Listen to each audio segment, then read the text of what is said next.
Meron tayo itong mga chicken wings at saka ibang party ng mga chicken.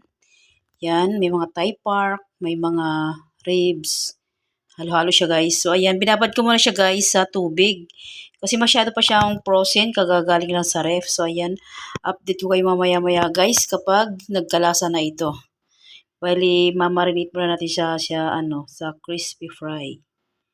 So ayan, balik natin maya-maya guys.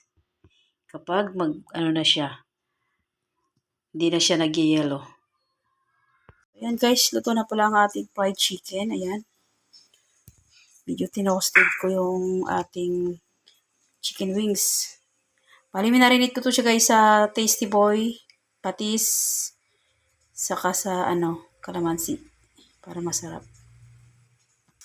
So, ayan guys, nagprito nga pala ako ng okra. Ayan, goods na to siguro. Malambot na. Ayan. Tabi-tabi muna natin. Patulong natin ang kanyang oil. Karamihan guys sa okra ginagawa na daga. So, ako guys, ginawa ko na lang pinirito dito sa pinagprito ng fried chicken. So, ayan guys, goods na yan. So, yun lang guys. Thanks for watching. Please like, comment, share, and subscribe. God bless us all. Thank you for blessings.